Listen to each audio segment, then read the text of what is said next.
اللہ اللہ اللہ۔ پچھلی آیات میں منافقین کا ذکر ہوا اور منافقین کا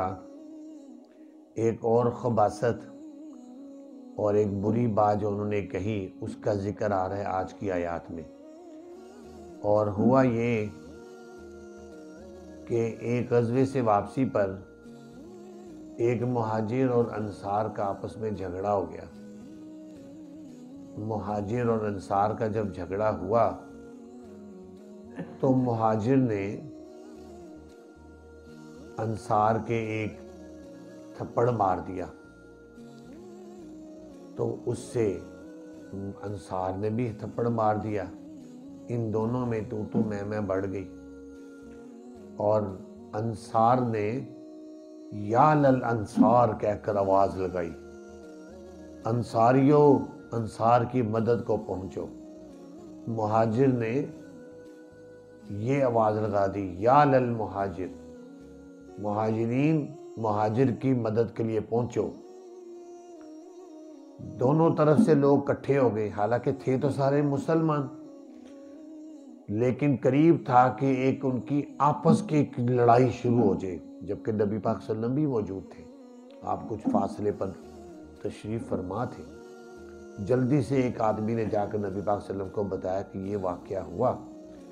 اور قریب ہے کہ جھگڑا بڑھنے لگا ہے۔ نبی پاک صلی اللہ علیہ وسلم تیزی سے وہاں آئے اور آ کر ان دونوں کو کہا،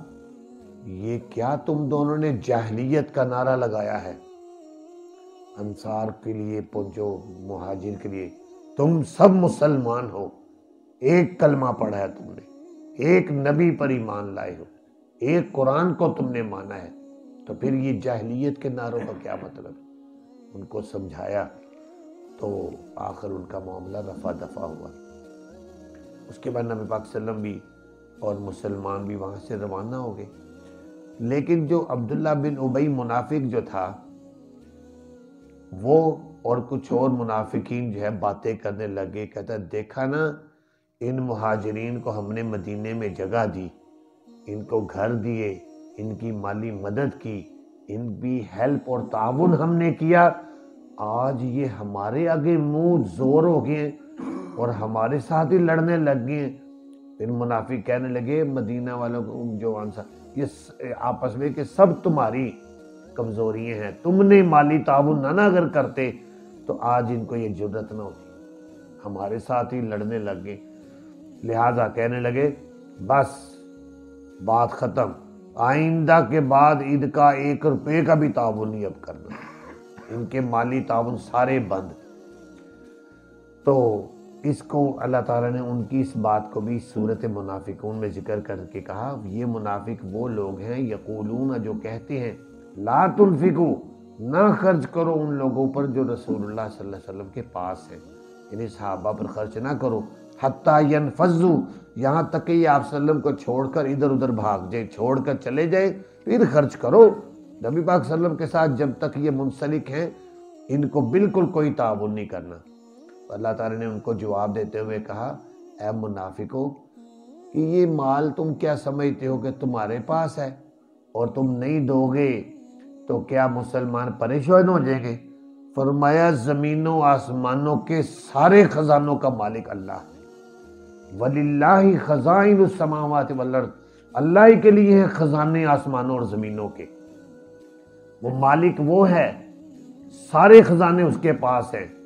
وہ جس کو چاہے دے، جس کو چاہے نہ دے، اور یہ اس کے دینے میں بھی امتحان ہے، نہ دینے میں بھی امتحان ہے۔ وہ جب نہ دے تو اس کی مرضی۔ ہم مکہ معظمہ کے اندر مسلمانوں نے بڑی تکلیفوں کے وقت گزارے ہیں، مشقتوں کی زندگی گزاری ہے مسلمانوں نے، لیکن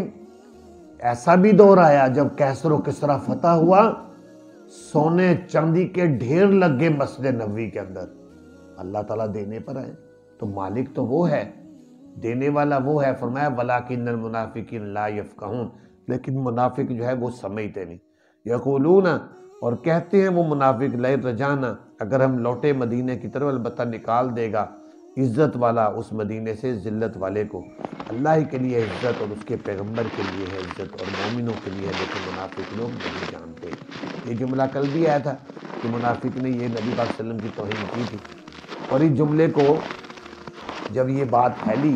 تو خود عبداللہ بن ابی منافق کے بیٹے نے بھی یہ بات سنی، اس کا بیٹا مسلمان، اس کو اتنی غیرت اور جرت آئی کہ مدینے میں داخل ہونے سے پہلے وہ اپنے باپ کے سامنے تلوار لے کر کھڑا ہو گیا، کہنے لگا تو نے یہ میرے پیارے نبی پاک صلی اللہ علیہ وسلم کے بارے میں یہ لفظ بولے، واللہ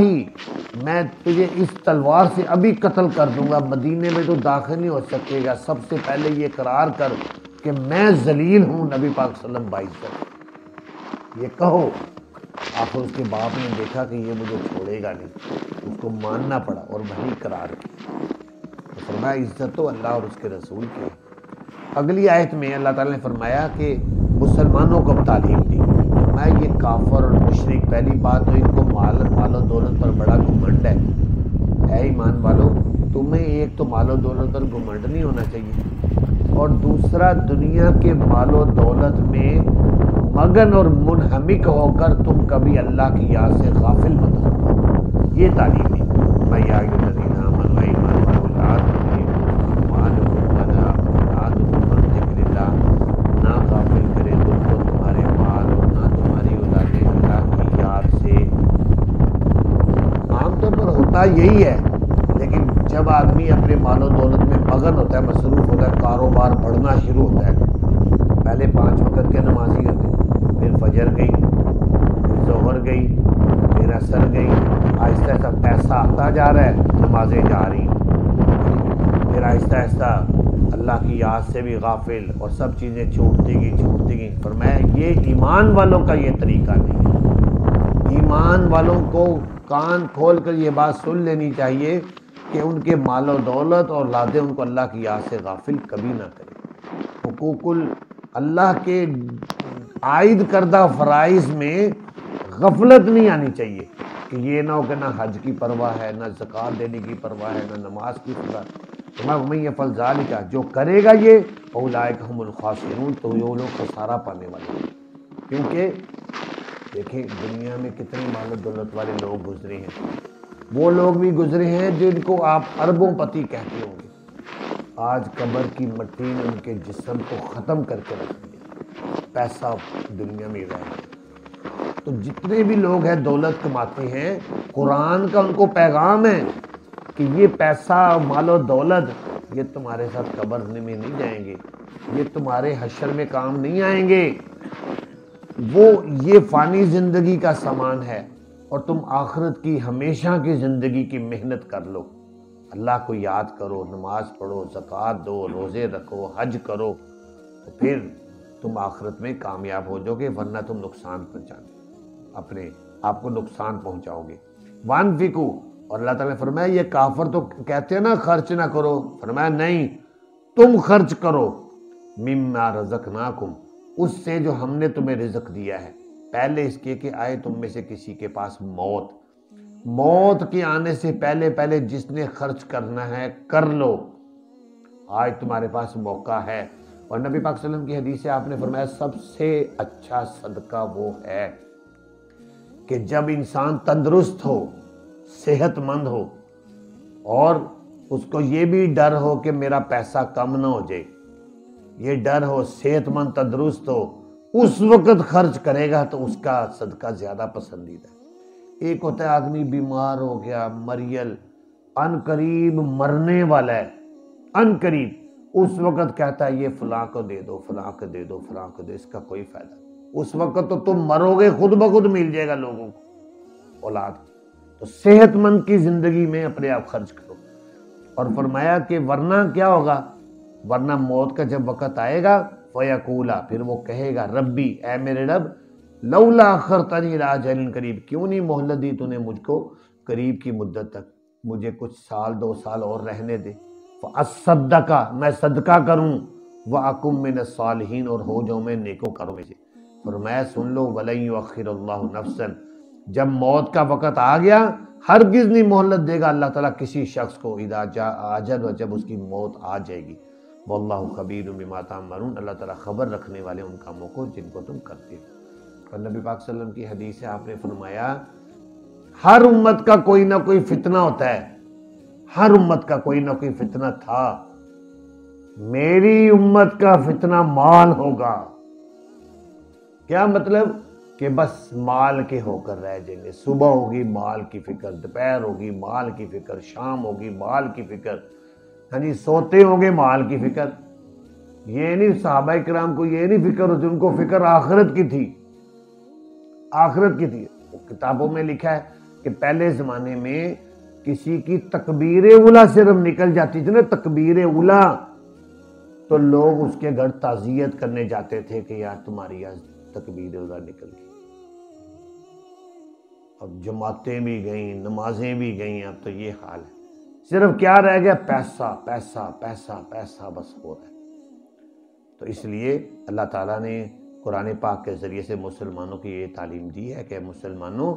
تم نے اس جہان سے اگلے جہان میں منتقل ہونا ہے، لہذا اپنے اعمال کو بہتر بناؤ۔ اللہ تعالیٰ سے دعا ہے اللہ تعالیٰ ہم سب کو عمل کرنے کی توفیق عطا فرمائے۔